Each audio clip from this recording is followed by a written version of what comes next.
Doutrina Espírita para Principiantes.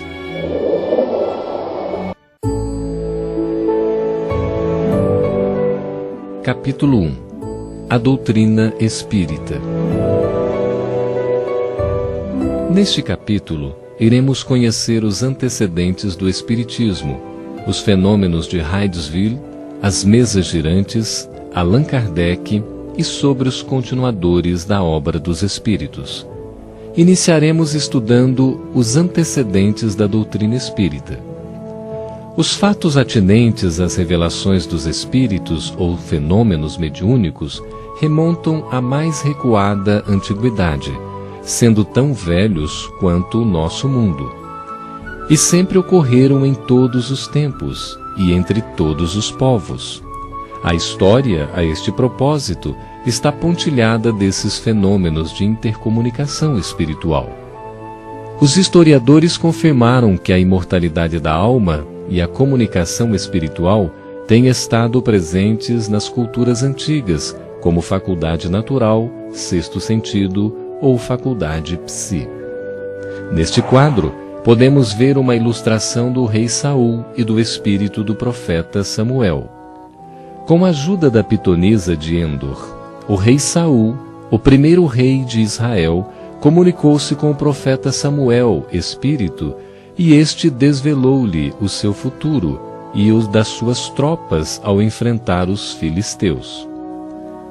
Nestas outras ilustrações, 3 casos muito famosos de mediunidade na história.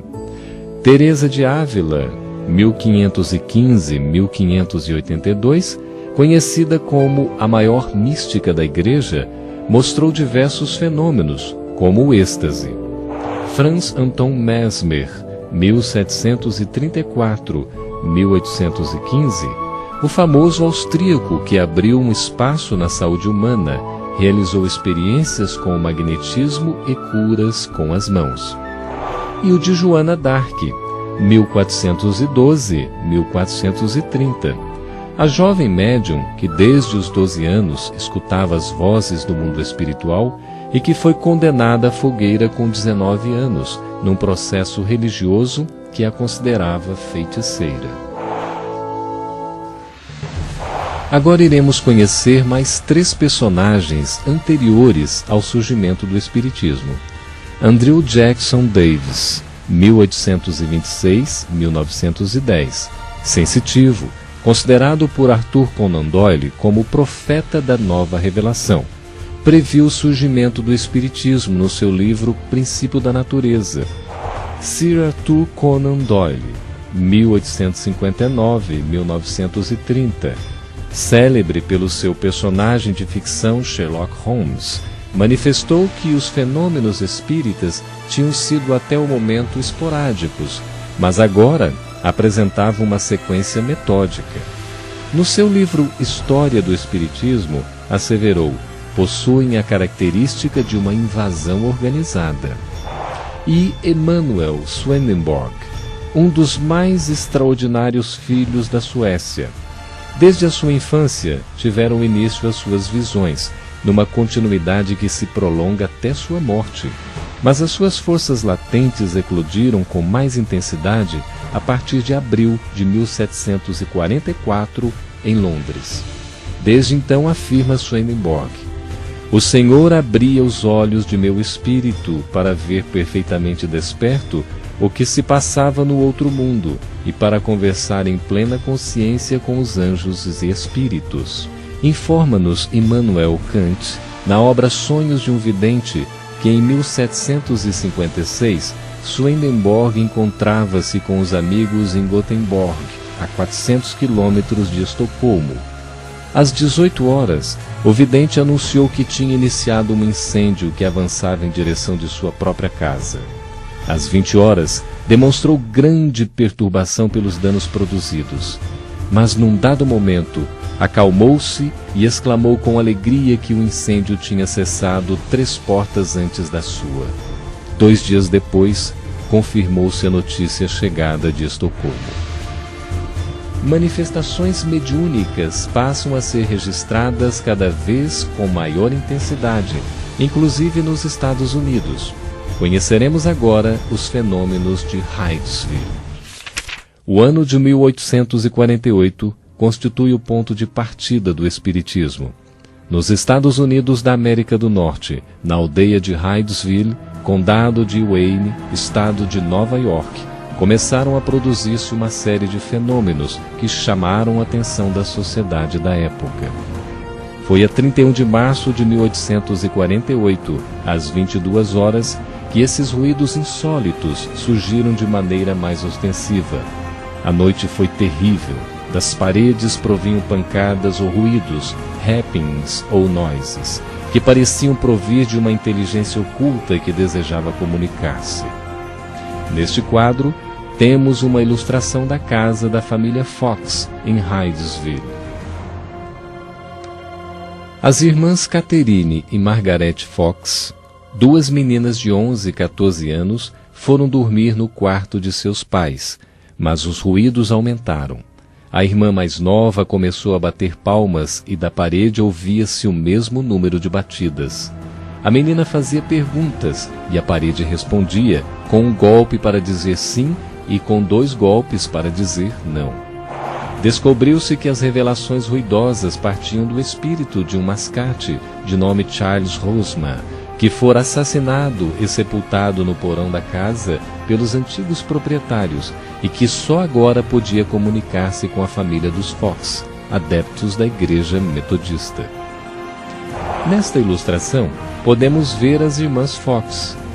Uma litografia de 1850 de Margaret, Catherine e Leah Fox.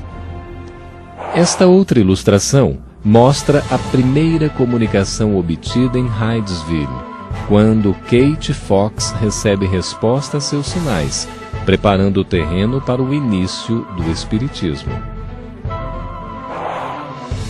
As mesas girantes. Agora, iremos conhecer um pouco sobre os fenômenos das mesas girantes.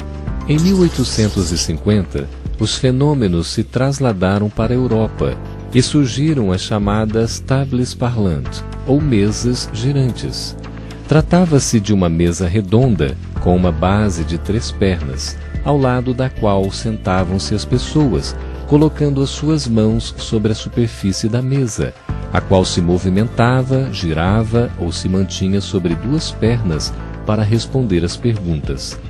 Por intermédio de um código alfabético, semelhante ao usado pelas irmãs Fox, era possível conversar com o invisível. A sociedade francesa se divertia ao fazer perguntas à mesa. Estas sessões se converteram numa espécie de febre em Paris. Temos neste quadro uma ilustração das mesas girantes. Elas representaram o ponto de partida da doutrina espírita. Paris inteira assistia atônita e estarrecida a esse turbilhão fantástico de fenômenos imprevistos que para a maioria só alucinadas imaginações poderiam criar, mas que a realidade impunha aos mais céticos e frívolos. Neste outro quadro, temos uma ilustração das mãos da médium Grace Roser, portadora da escrita automática, que conseguia reproduzir com exatidão a caligrafia do espírito comunicante. E nesta outra, observamos como diversos tipos de objetos foram utilizados para comunicação mecânica com os espíritos. Tal é o caso das tabelinhas e cestas usadas inicialmente na obtenção da psicografia. A partir de agora, vamos conhecer alguns dados da vida de Allan Kardec, o codificador da doutrina espírita. Hippolyte Léon Denisard Rivail nasceu em 3 de outubro de 1804, na cidade de Lyon, França, e chegou a ser célebre com o pseudônimo de Allan Kardec. Em Lyon, fez os seus primeiros estudos, seguindo depois para Yverdon, na Suíça, a fim de estudar no instituto do célebre professor Johann Henrique Pestalozzi, que era a escola modelo da Europa.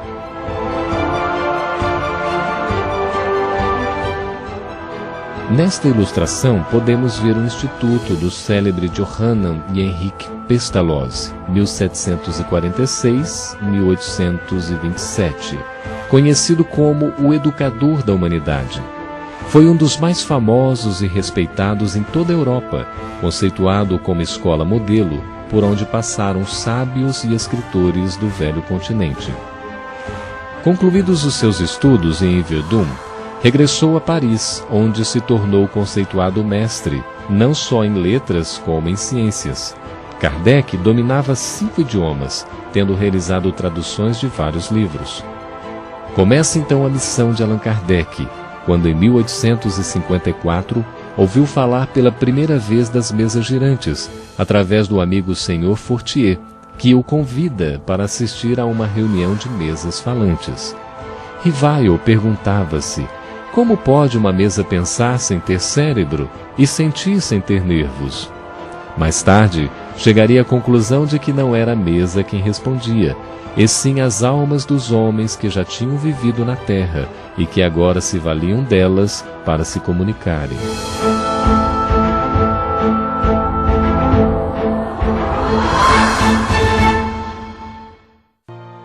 A missão. Conheceremos um pouco sobre a importante missão de Allan Kardec. O codificador intrigava-se dia após dia.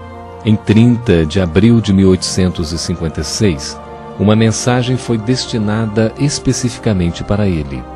Um espírito chamado Verdade revelou-lhe a missão a desenvolver. Daria vida a uma nova doutrina que viria para trazer luz aos homens, esclarecer consciências, renovando e transformando o mundo inteiro. Em 18 de abril de 1857, publica O Livro dos Espíritos, 501 perguntas realizadas através de diferentes médiuns aos espíritos superiores. Por sugestão dos próprios espíritos, assina com o pseudônimo de Allan Kardec, nome que tinha numa existência anterior, quando foi sacerdote druida.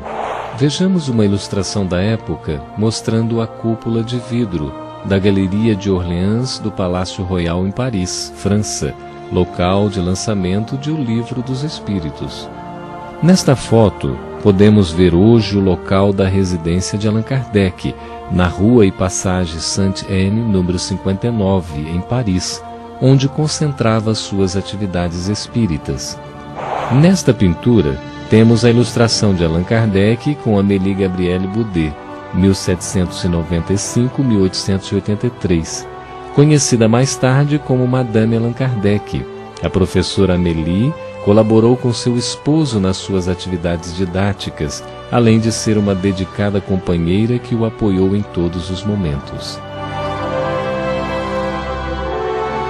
Nesta outra foto, vemos o túmulo de Allan Kardec, onde há um dolmen com arquitetura de estilo celta, que se encontra no Père Lachaise, o cemitério mais importante de Paris, e um dos mais visitados do mundo. Allan Kardec desencarnou em 31 de março de 1869. Cumprida estava a missão do expoente máximo do Espiritismo. Os continuadores. Vários cientistas e estudiosos passaram a se dedicar à causa espírita, bem como muitos médiuns notáveis. Vamos conhecer alguns deles. Leon Denis, 1846-1927. Considerado como um dos principais seguidores de Allan Kardec e difusor da doutrina espírita, escreveu diversos livros: Cristianismo e Espiritismo, Depois da Morte, O Problema do Ser, do Destino e da Dor, entre outros. Camille Flammarion, 1842-1925. O famoso astrônomo francês soma-se às fileiras espíritas. Era muito amigo de Allan Kardec, a quem denominou o bom senso encarnado. Amália Domingo Soler, 1835-1909.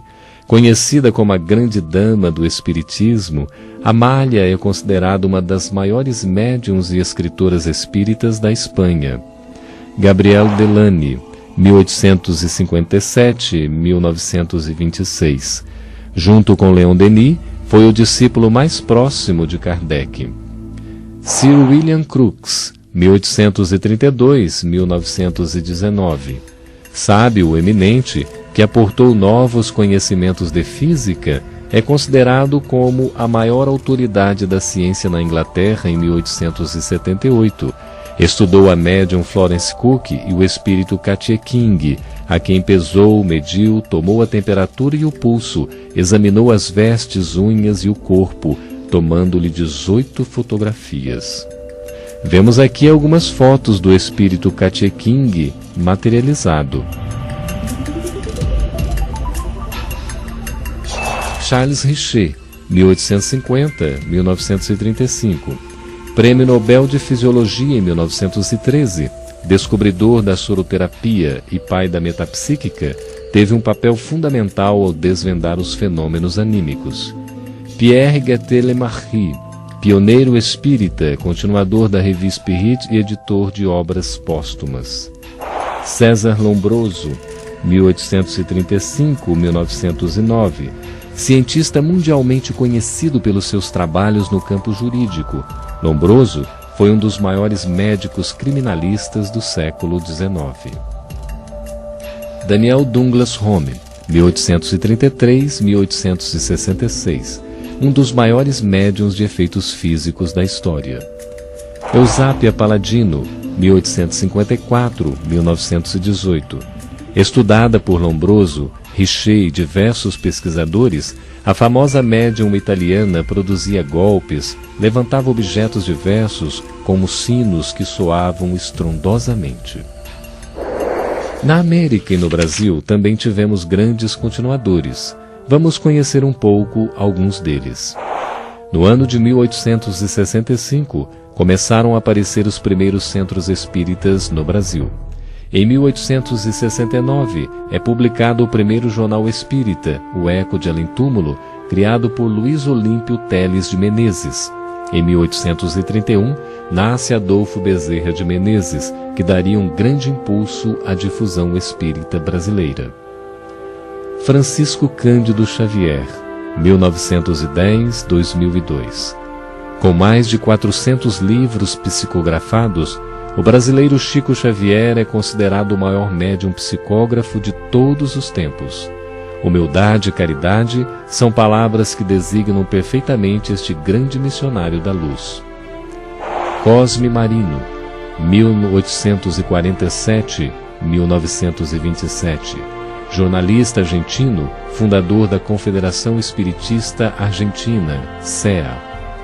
Divaldo Pereira Franco, nascido em 1927. O médium psicógrafo e psicofônico já publicou mais de 200 livros de temáticas diversas, sob a orientação de Joana de Ângeles, sua mentora espiritual. Com 11.000 conferências proferidas em todo o mundo, Divaldo é considerado o maior orador espírita na atualidade. Adolfo Bezerra de Menezes, 1831-1900. Respeitado político brasileiro, foi conhecido como o médico dos pobres. Ocupou a presidência da Federação Espírita Brasileira nos anos 1889 e 1895 a 1900. Agora vamos ver o surgimento de algumas ciências na Europa e na América. No ano de 1932, na Universidade Duke, na Carolina do Norte, Estados Unidos da América, foi criada a primeira faculdade de parapsicologia, dirigida pelo casal Heine, junto ao professor Zener Carl Zener, iniciando uma nova ordem de experimentos, os chamados psi ou extrasensoriais. Na foto vemos Friedrich Jungerson. Em 1959, o cineasta sueco gravou Canto de Pássaros numa ilha. Ao verificar a fita, detectou que havia vozes estranhas, chamando-as vozes paranormais. Considerado um dos pioneiros da transcomunicação instrumental, TCI, Jungerson chegou a ter milhares de mensagens do mundo espiritual gravadas.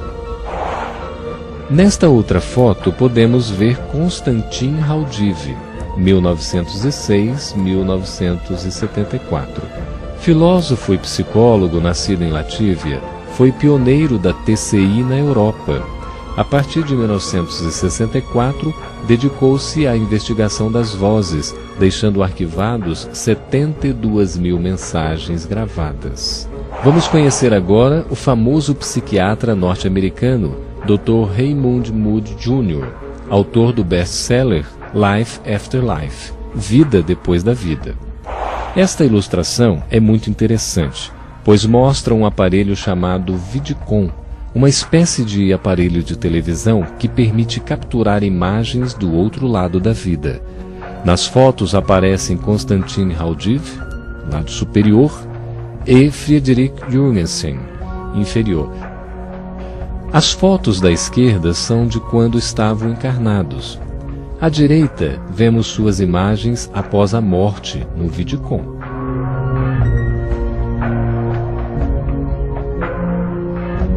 E agora, no final, vemos a foto de Joseph Banks Heine, o pai da parapsicologia moderna. Fim do primeiro capítulo. Neste capítulo, iremos conhecer um pouco sobre a codificação espírita. Abordaremos os seguintes temas: quais são as obras básicas da doutrina espírita? O que é espiritismo? Do que ele trata? Os princípios fundamentais, a revelação espírita e o Consolador prometido por Jesus. Os 5 livros publicados por Allan Kardec, que compõem as obras básicas da doutrina espírita, são o Livro dos Espíritos, o Livro dos Médiuns, o Evangelho segundo o Espiritismo, o Céu e o Inferno, a Gênese. Todos esses livros contém o objetivo essencial do Espiritismo, que é o melhoramento dos homens. O desenvolvimento da codificação espírita basicamente teve início na residência da família Baudin, no ano de 1855. A casa tinha 2 jovens que eram médiuns, Julie e Caroline Baudin, de 14 e 16 anos, respectivamente. Vale lembrar que das perguntas elaboradas aos espíritos foi que nasceu o Livro dos Espíritos, publicado em 18 de abril de 1857. Observamos nesta ilustração de época a livraria Denty, na Galeria de Orleans do Palácio Royal em Paris, o local onde foi lançado o Livro dos Espíritos. E vemos também a capa de O Livro dos Espíritos, no seu original em francês.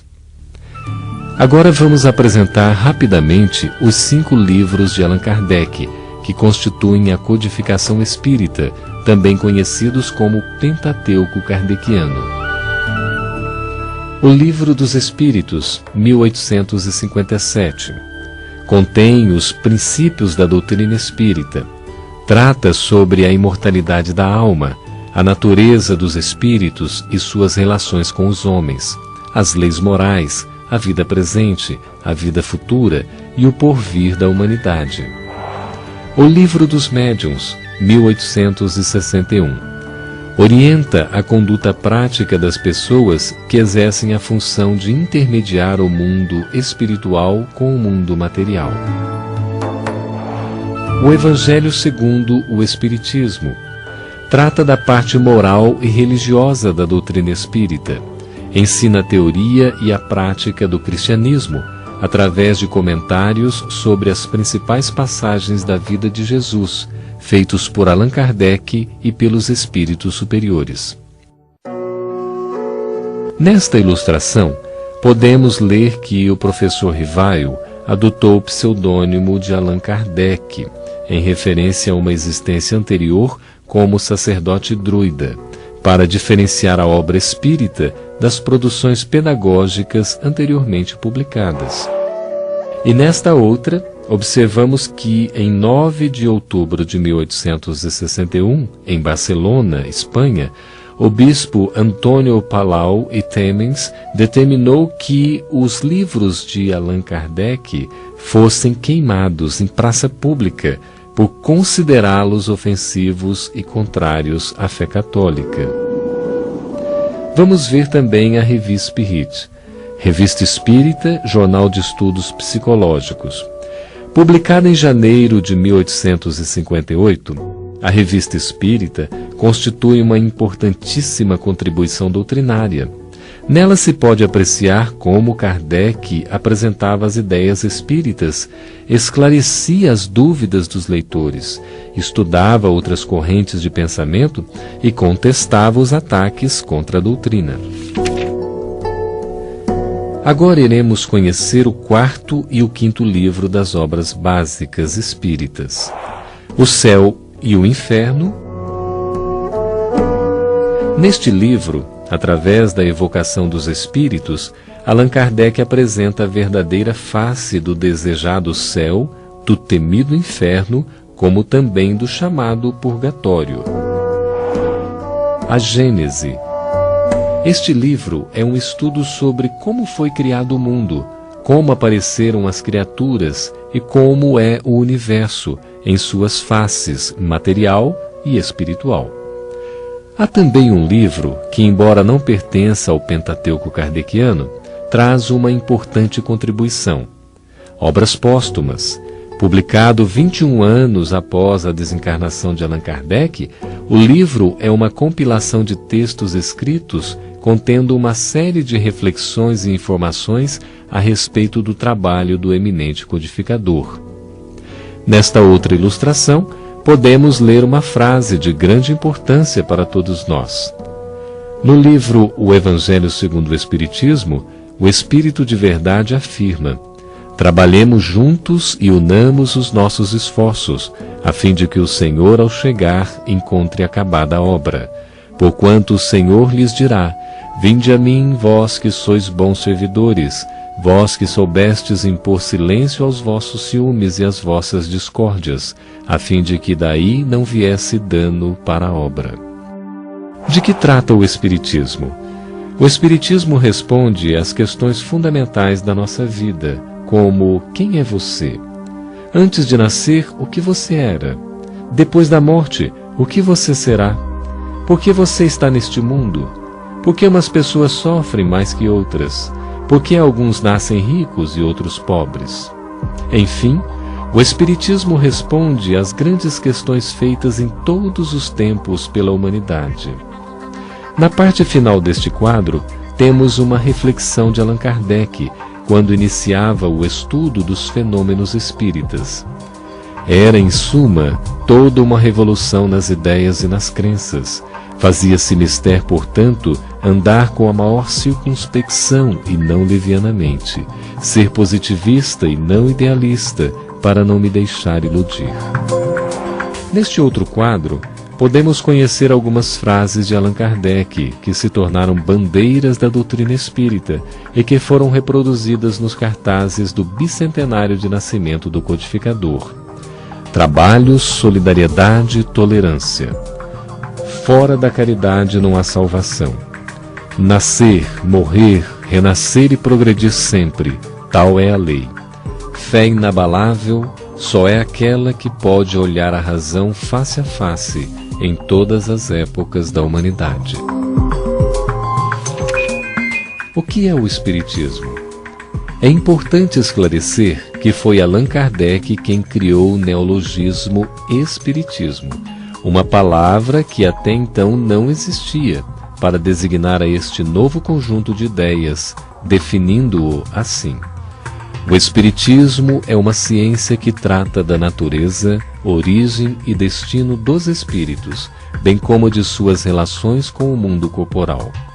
O Espiritismo é ao mesmo tempo uma ciência de observação e uma doutrina filosófica. Vamos conhecer os principais objetivos do Espiritismo.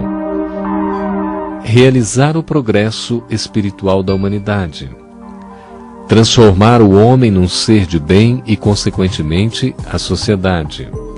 Reviver o cristianismo puro sob as bases dos ensinamentos de Jesus.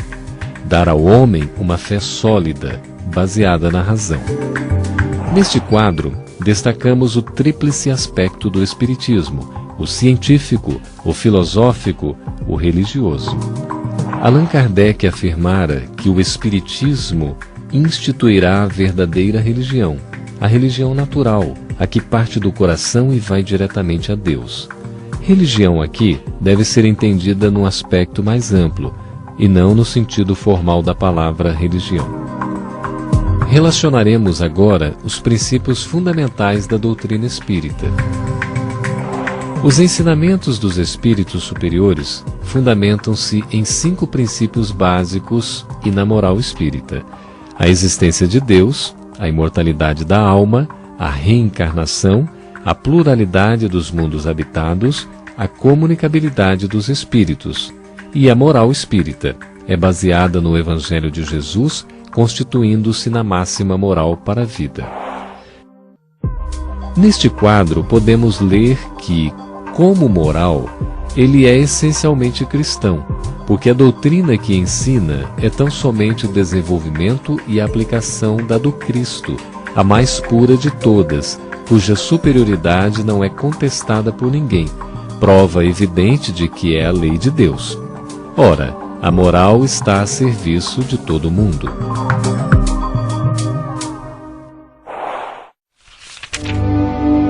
A revelação espírita. Nestas páginas, iremos conhecer o caráter da revelação espírita. A primeira revelação teve a sua personificação em Moisés. A segunda no Cristo. A terceira não a tem em indivíduo algum.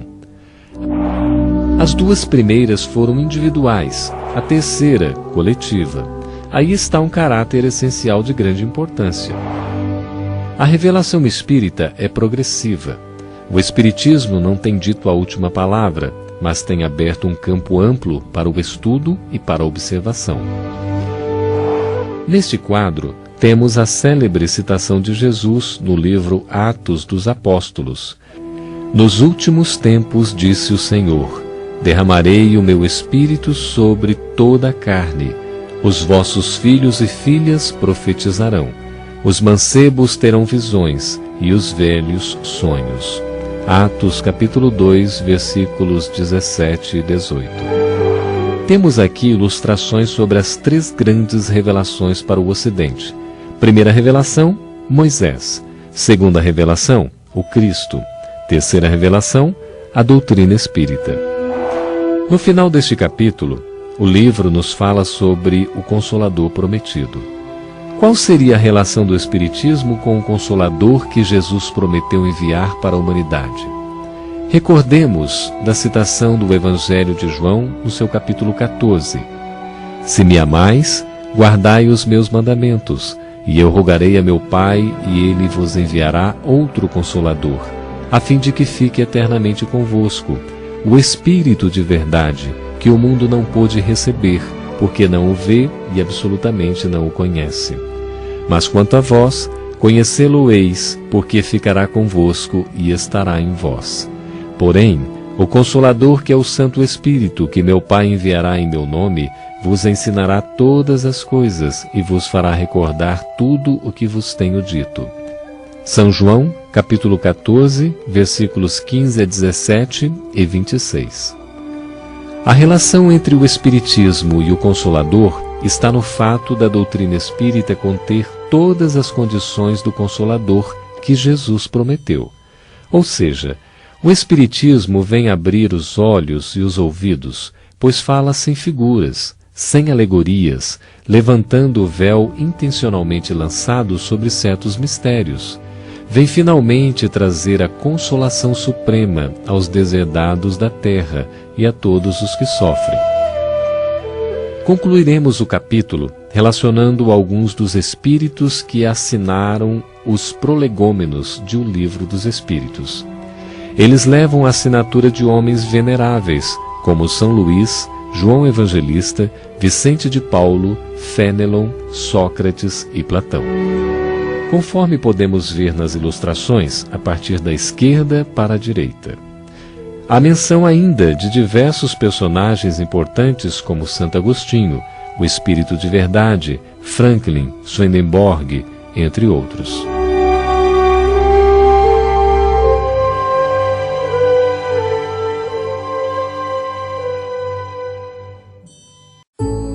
Neste capítulo, iremos estudar temas muito interessantes.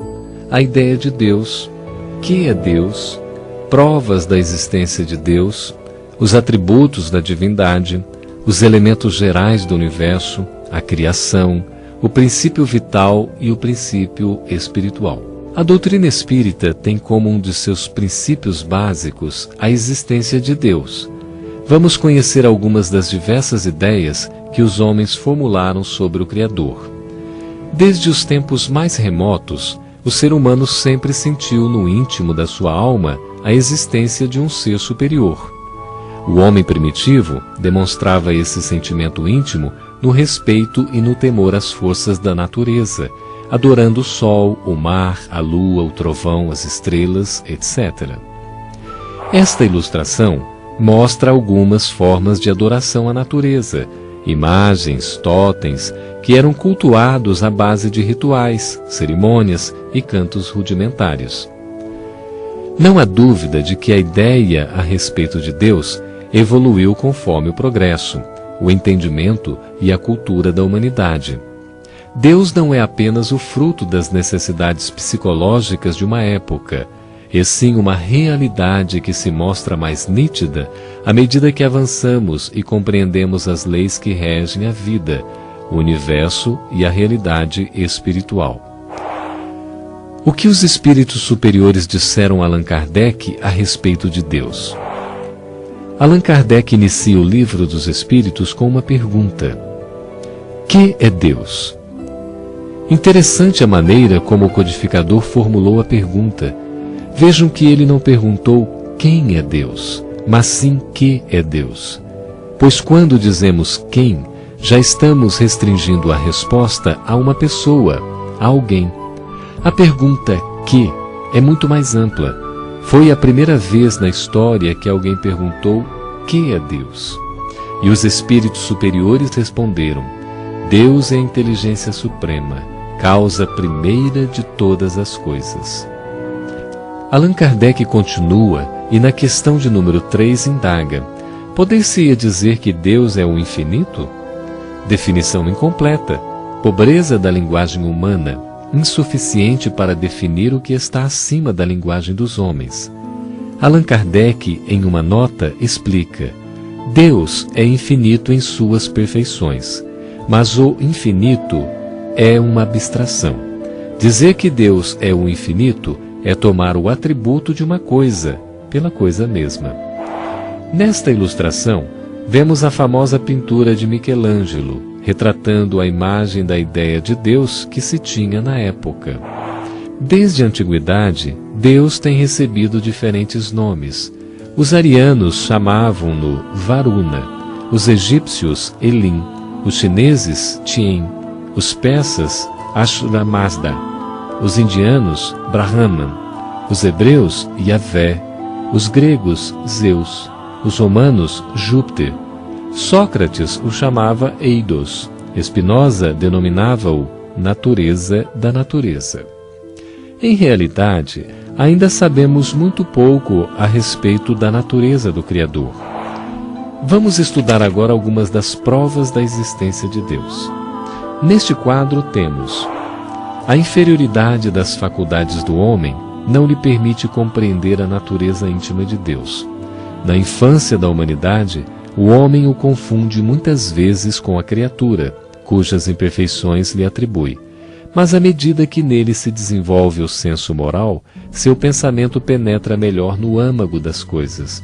Então, faz ideia mais justa da divindade, e ainda que sempre incompleta, mais conforme a sã razão. Allan Kardec pergunta aos espíritos superiores a respeito das provas da existência de Deus e obteve as seguintes respostas: onde se pode encontrar a prova da existência de Deus? Num axioma que aplicais às vossas ciências: não há efeito sem causa. Procurai a causa de tudo, o que não é obra do homem, e a vossa razão responderá.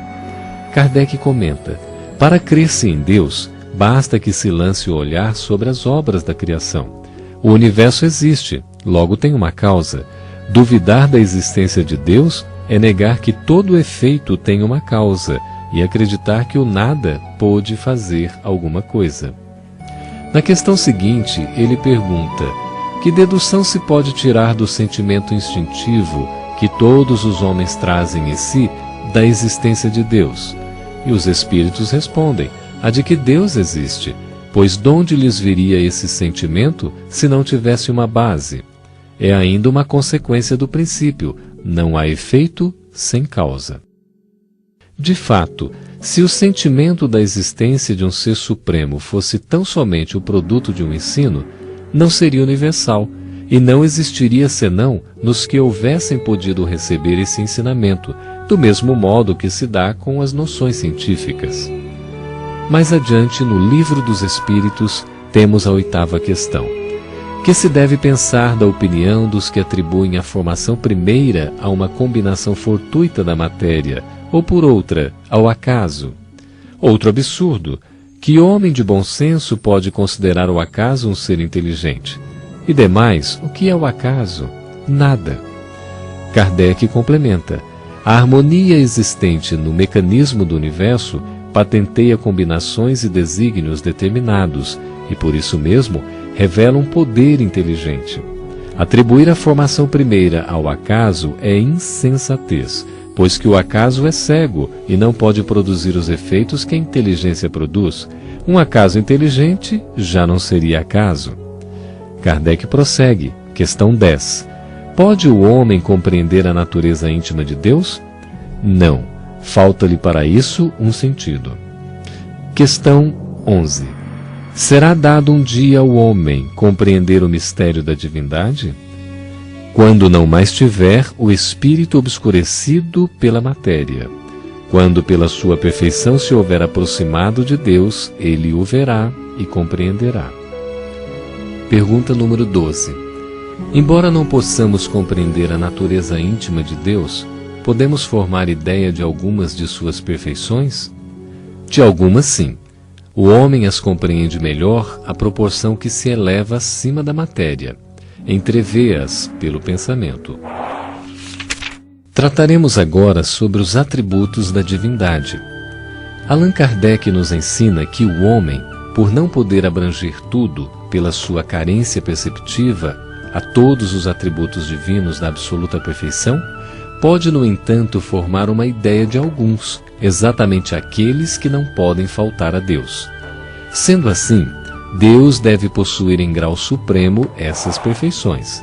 Então Deus deve ser eterno, imutável, imaterial, único, onipotente, soberanamente justo e bom. Deus é eterno. Se tivesse tido o princípio, teria saído do nada, ou então também teria sido criado por um ser anterior. Imutável. Se estivesse sujeito a mudanças, as leis que regem o universo nenhuma estabilidade teriam. Imaterial. A sua natureza difere de tudo o que chamamos matéria. Único. Se muitos deuses houvesse, não haveria unidade de vistas, nem unidade de poder na ordenação do universo. Onipotente. Ele o é porque é único. Se não dispusesse do soberano poder, algo haveria mais poderoso quanto ele. Soberanamente justo e bom. A sabedoria providencial das leis divinas revela essa sabedoria. Neste quadro, Allan Kardec analisa o panteísmo, uma doutrina que defende que todas as coisas são Deus. Ora, isto não é compatível com os ensinamentos espíritas. O panteísmo faz de Deus um ser material. Os espíritos nos dizem que a inteligência de Deus se revela em suas obras, como a de um pintor no seu quadro. Mas as obras de Deus não são o próprio Deus, como o quadro não é o pintor que o concebeu e executou. Vamos discorrer agora sobre os elementos gerais do universo. Allan Kardec nos ensina que quanto mais consegue o homem penetrar nesses mistérios, tanto maior admiração lhes devem causar o poder e a sabedoria do Criador. Vamos ver neste quadro que há dois elementos gerais do universo, a matéria e o espírito. Acima de tudo, Deus, o Criador, o Pai de todas as coisas. Deus, espírito e matéria constituem o princípio de tudo que existe, a Trindade universal. Mas ao elemento material se tem que juntar o fluido universal, que desempenha o papel de intermediário entre o espírito e a matéria propriamente dita, por demais grosseira, para que o espírito possa exercer ação sobre ela. Aqui podemos encontrar o conceito de espírito, o princípio inteligente do universo. A inteligência é um atributo essencial do espírito. E aqui o conceito de matéria, variação de um elemento chamado fluido universal. A matéria é o agente, o intermediário com o auxílio do qual e sobre o qual atua o espírito. O codificador do Espiritismo, na questão 21, pergunta: a matéria existe desde toda a eternidade como Deus ou foi criada por Ele em dado momento? Só Deus o sabe. Há uma coisa, todavia, que a razão vos deve indicar: é que Deus, modelo de amor e caridade, nunca esteve inativo. Por mais distante que logreis figurar o início de sua ação, podereis concebê-lo ocioso um momento que seja? Agora vamos falar da criação do universo. Aqui temos uma citação interessante. Deus renova os mundos, como renova os seres vivos. De fato, o universo abrange a infinidade dos mundos que vemos e dos que não vemos, todos os seres animados e inanimados, todos os astros que se movem no espaço, assim como os fluidos que os preenchem. Os espíritos superiores também nos informam sobre a formação dos seres vivos, que no começo tudo era caos, os elementos estavam em confusão. Pouco a pouco cada coisa tomou seu lugar. Apareceram então os seres vivos, apropriados ao estado do globo, e também trazem informações sobre a aparição do homem.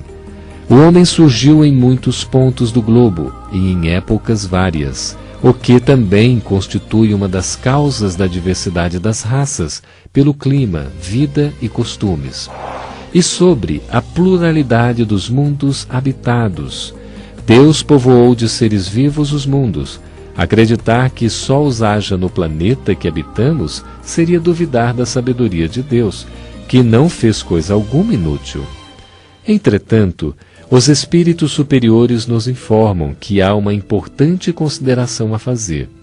As condições de existência dos seres que habitam os diferentes mundos hão de ser adequadas ao meio em que lhes cumpre viver. Se jamais houvéramos visto peixes, não compreenderíamos que pudesse haver seres que vivessem dentro d'água. Assim acontece com relação aos outros mundos, que sem dúvida contêm elementos que desconhecemos. Iremos estudar um pouco sobre o que seja o chamado princípio vital. Os seres orgânicos são os que têm em si uma fonte de atividade íntima que lhes dá a vida. Nascem, crescem, reproduzem-se por si mesmos e morrem. Na questão 61 de O Livro dos Espíritos temos: a diferença entre a matéria dos corpos orgânicos e a dos inorgânicos?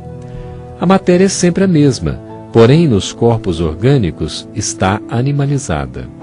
E na questão 62 encontramos: qual a causa da animalização da matéria? Sua união com o princípio vital. Assim, o conjunto dos órgãos constitui uma espécie de mecanismo que recebe impulsão da atividade íntima ou princípio vital, que entre eles existe. Dessa forma, podemos compreender que existem três tipos de seres. Primeiro, os seres inanimados, constituídos só de matéria, sem vitalidade nem inteligência, são os corpos brutos. Segundo, os seres animados que não pensam, formados de matéria e dotados de vitalidade, porém destituídos de inteligência. E terceiro, os seres animados pensantes, formados de matéria, dotados de vitalidade e tendo a mais um princípio inteligente que lhes outorga a faculdade de pensar. Na questão 68, os espíritos falam sobre a causa da morte. Qual a causa da morte dos seres orgânicos? O esgotamento dos órgãos, que ocorre quando se exaure a quantidade de fluido vital. Vamos analisar agora o princípio vital. Na questão 71, Allan Kardec pergunta: a inteligência é atributo do princípio vital? Os espíritos respondem que não, pois que as plantas vivem e não pensam, só têm vida orgânica. A inteligência e a matéria são independentes, porquanto um corpo pode viver sem a inteligência. Nos quadros abaixo temos: a inteligência é uma faculdade especial, peculiar a algumas classes de seres orgânicos. O instinto é uma inteligência rudimentar, que difere da inteligência propriamente dita, em que suas manifestações são quase sempre espontâneas. O instinto varia em suas manifestações, conforme as espécies e as suas necessidades. Nesta página, vamos abordar o princípio espiritual. O princípio espiritual tem existência própria. Individualizado, o elemento espiritual constitui os seres chamados espíritos. Os espíritos são criados por Deus e submetidos à sua vontade. Nestes quadros, encontramos as seguintes perguntas. Questão 80. A criação dos espíritos é permanente ou só se deu na origem dos tempos? É permanente, quer dizer, Deus jamais deixou de criar. 84. Os espíritos constituem um mundo à parte, fora daquele que vemos? Sim, o mundo dos espíritos, ou das inteligências incorpóreas. E aqui, na parte final do capítulo, encontramos: os espíritos são obra de Deus, exatamente qual a máquina o é do homem que a fabrica. A máquina é obra do homem, não é o próprio homem. Sabes que quando faz alguma coisa bela, útil, o homem lhe chama sua filha, criação sua. Pois bem, o mesmo se dá com relação a Deus. Somos seus filhos, pois que somos obra sua.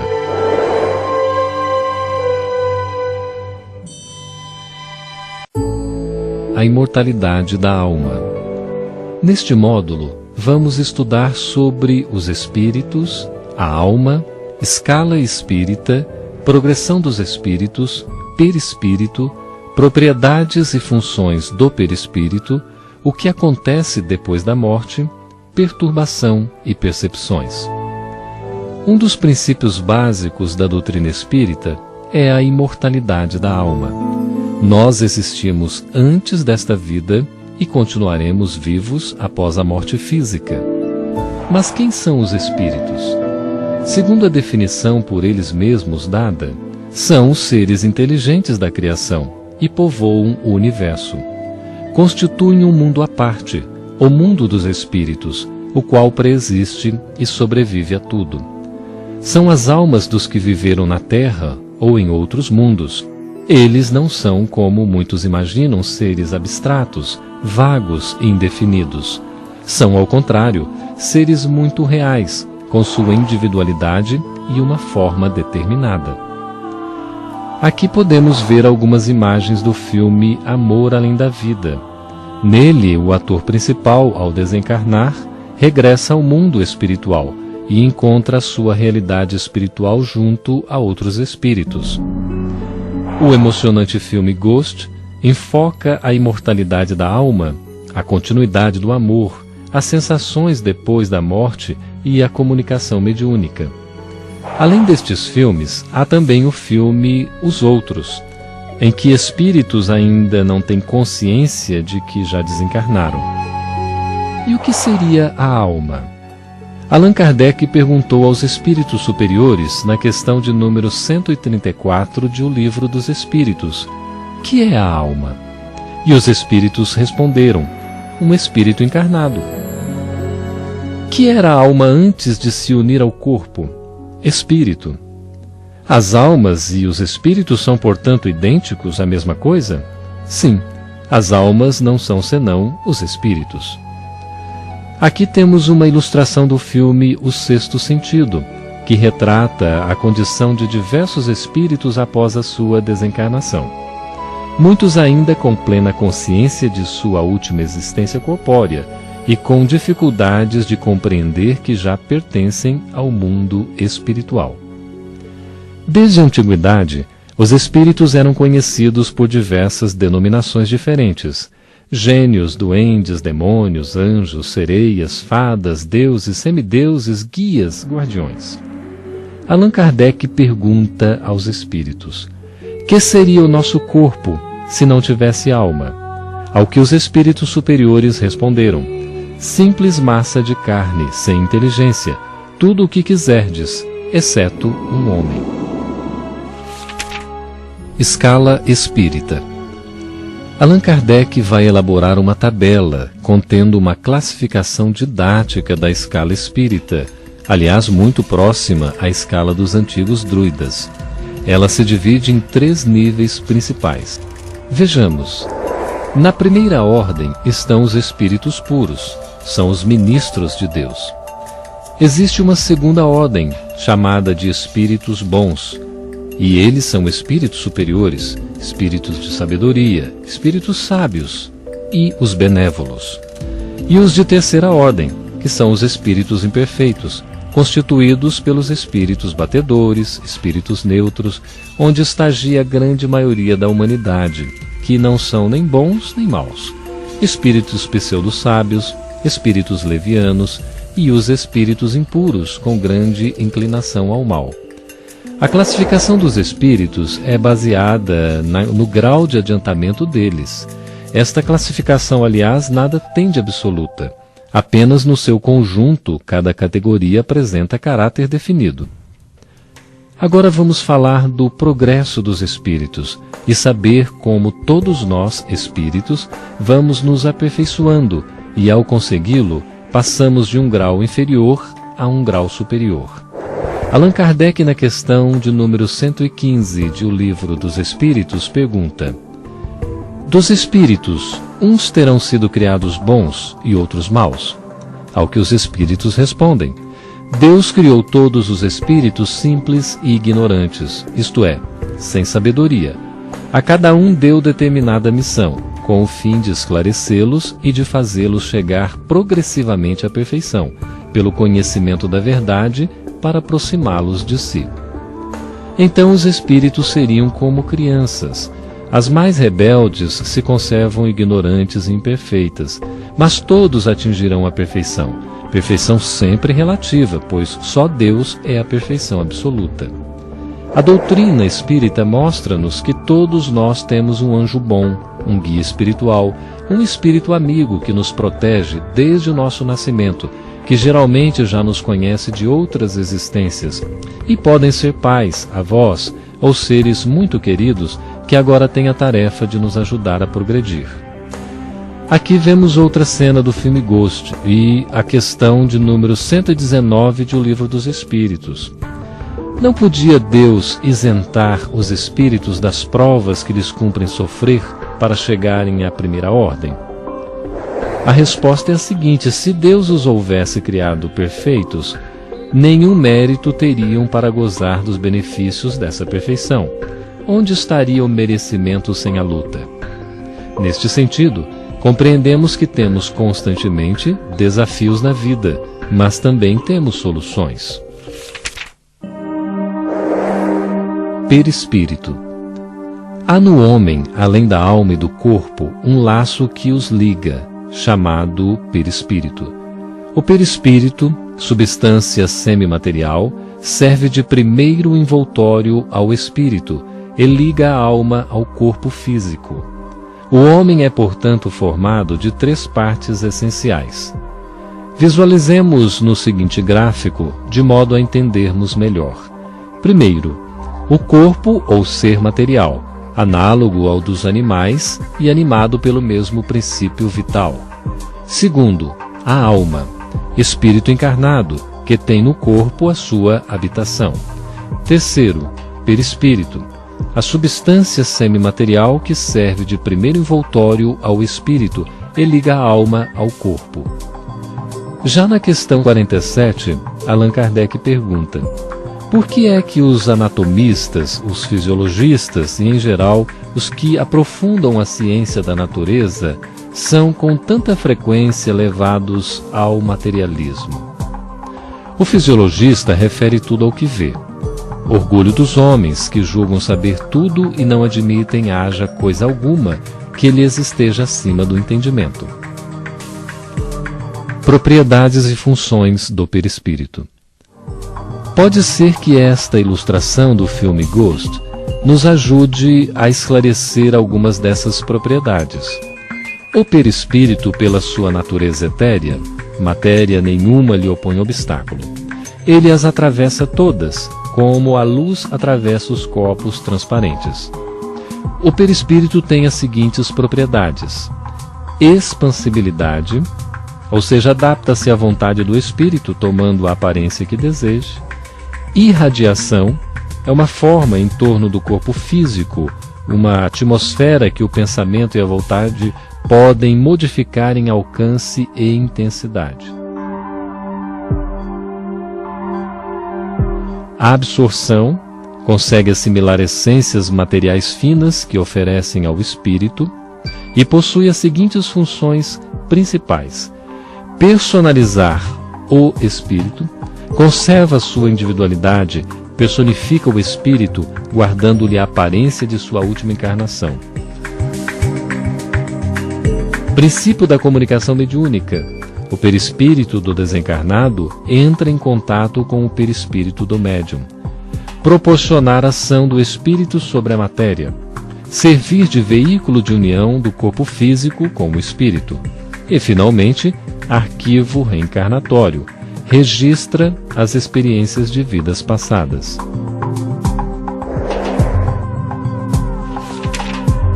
O que acontece depois da morte? Allan Kardec interroga os espíritos sobre esse assunto. Eles comentam que no instante da morte, a alma volta a ser espírito, isto é, volve ao mundo dos espíritos, de onde se apartara, momentaneamente, conservando a sua individualidade e guardando a aparência de sua última encarnação. Aqui podemos ver imagens do filme Amor Além da Vida, onde são descritas esferas espirituais muito semelhantes às descrições relatadas por alguns espíritos. Na pergunta 152 encontramos: que prova podemos ter da individualidade da alma depois da morte? Ao que os espíritos respondem: não tendes essa prova nas comunicações que recebeis? Se não fosseis cegos, veríeis. Se não fosseis surdos, ouviríeis. Pois que muito a miúde uma voz vos fala, reveladora da existência de um ser que está fora de vós. Os espíritos informam ainda que a separação da alma do corpo não é dolorosa, e geralmente o corpo físico, quase sempre, sofre mais durante a vida do que no momento da morte. O codificador então questiona: o que acontece quando morremos? E os próprios espíritos nos contam que por ocasião da morte tudo a princípio é confuso. Ela se acha como que aturdida a alma, no estado de uma pessoa que despertou de profundo sono e procura orientar-se sobre a sua situação. E mais, eles nos dizem que é muito variável o tempo que dura a perturbação, que se segue à morte, pois depende da elevação de cada um. Aquele que já está purificado se reconhece quase imediatamente, pois que se libertou da matéria antes que cessasse a vida do corpo, enquanto que o homem carnal, aquele cuja consciência ainda não está pura, guarda por muito mais tempo a impressão da matéria. Será que o conhecimento do Espiritismo exerce alguma influência sobre a duração mais ou menos longa da perturbação após a morte? Influência muito grande, por isso que o espírito já antecipadamente compreendia sua situação. Mas a prática do bem e a consciência pura são o que maior influência exercem.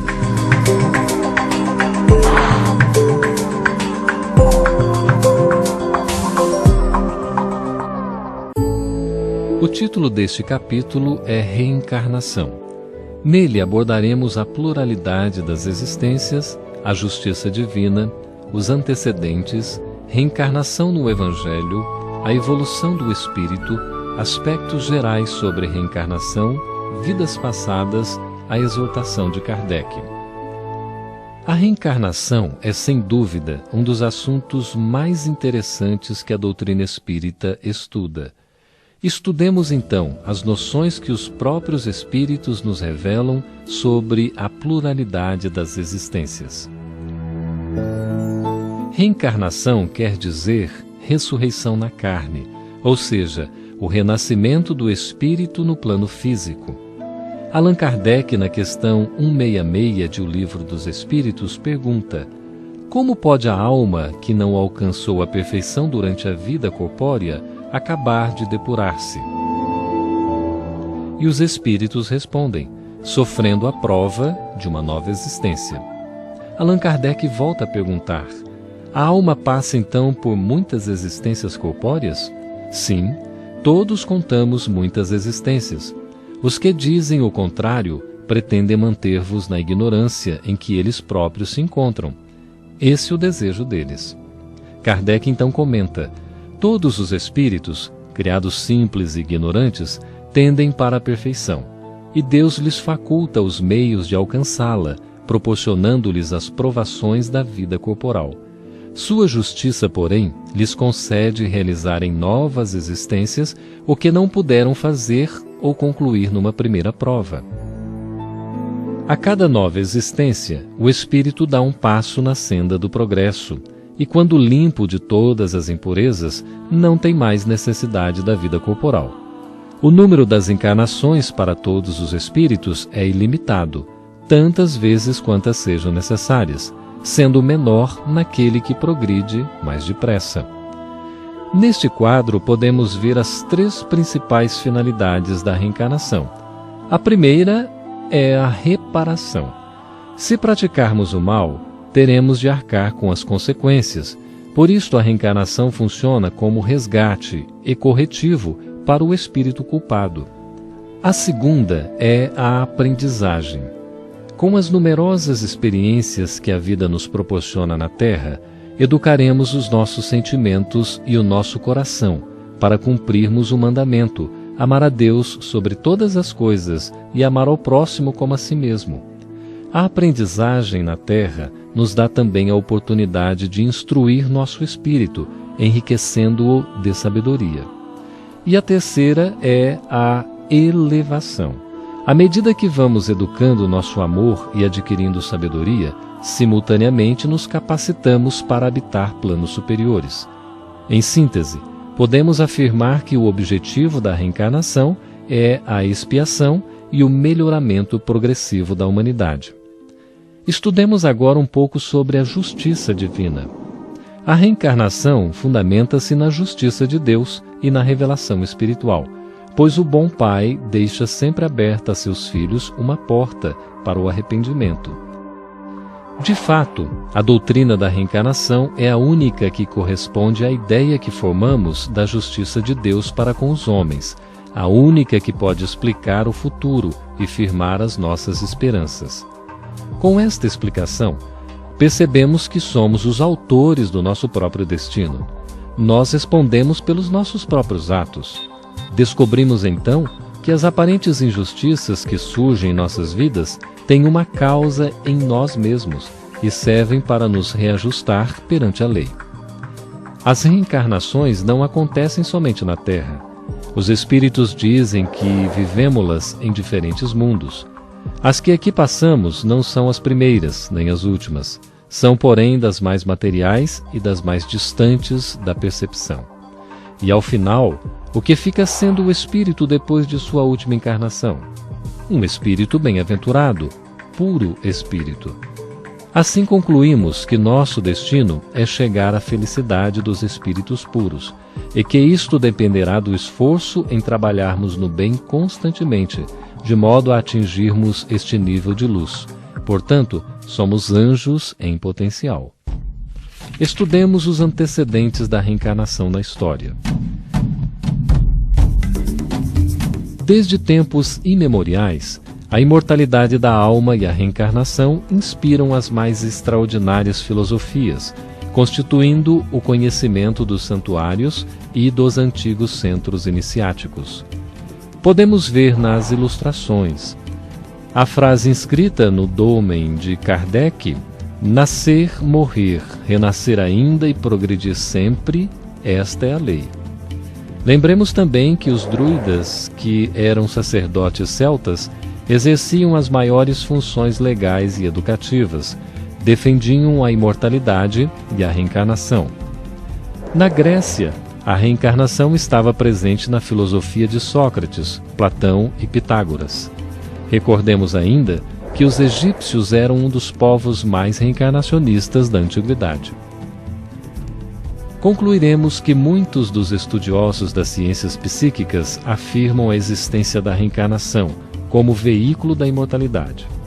Teosofistas, martinistas, rosacruzes, esoteristas, templários, ocultistas em geral, abraçam os postulados que Allan Kardec, o missionário leonês, esclareceu e divulgou, colocando para o homem a sua responsabilidade na construção de sua própria felicidade. Mas por que no Ocidente a ideia da reencarnação não prevaleceu, se muitos povos a admitiam?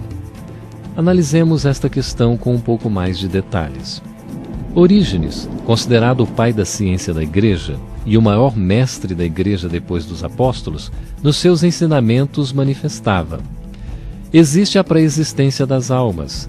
A alma é imaterial e, portanto, não há nem princípio nem fim na sua existência.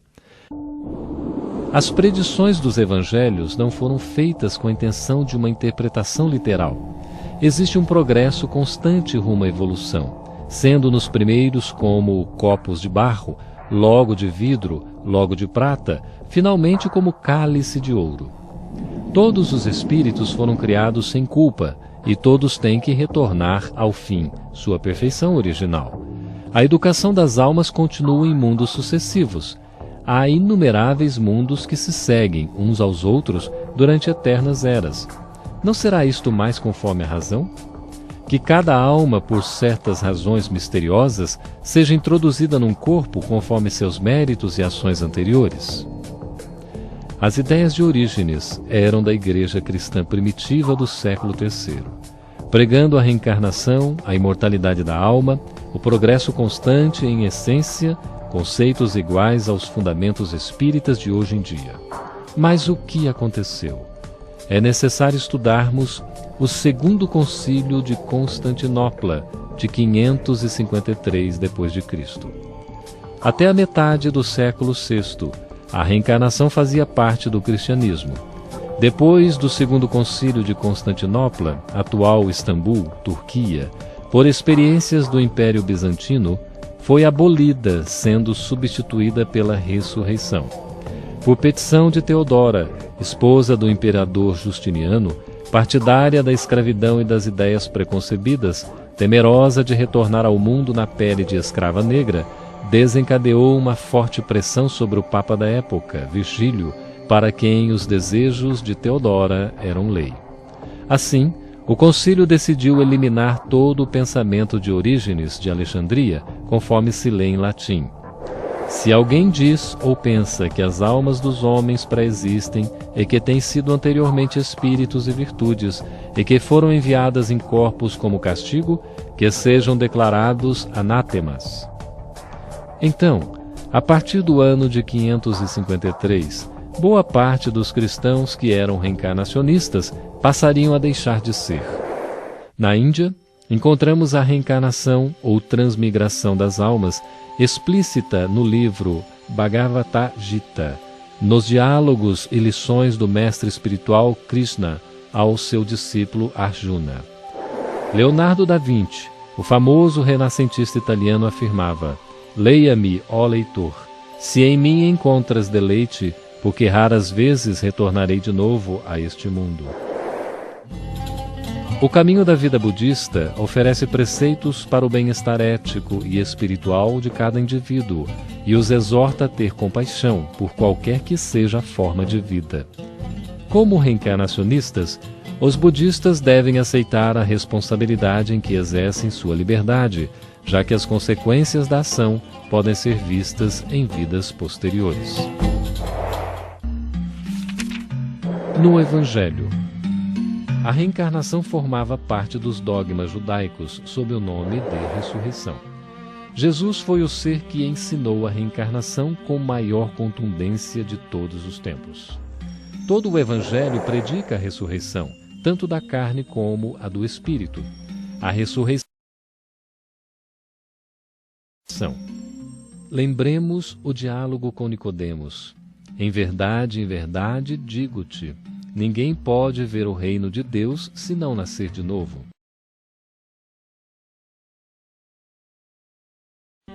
Pode tornar a entrar no ventre de sua mãe para nascer uma segunda vez? Retorquiu-lhe Jesus: se um homem não renasce da água e do Espírito, não pode entrar no reino de Deus. Não te admires de que eu te haja dito ser preciso que nasças de novo. Quando fala de renascer da água e do Espírito, Jesus refere-se à reencarnação.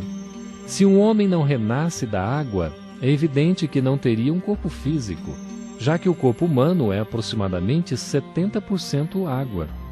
Esta interpretação está adicionalmente justificada com estas palavras: o que é nascido da carne, carne é; o que é nascido do Espírito, Espírito é. Jesus aqui faz uma distinção positiva entre o Espírito e o corpo. O que é nascido da carne, carne é. Indica claramente que o corpo somente procede do corpo e que o Espírito é independente do corpo. Allan Kardec explica que na antiguidade havia a crença de que a água era o elemento gerador absoluto. A água era o símbolo da natureza material, como o espírito era o da natureza inteligente. Não quer dizer, portanto, que se referia à água do batismo. Há outra passagem no Evangelho referente à reencarnação. Lembremos do episódio em que Jesus assevera que João Batista, no desenho aqui da esquerda, é a reencarnação de Elias, que está no desenho da direita. Seus discípulos então o interrogaram desta forma: por que dizem os escribas ser preciso que antes volte Elias?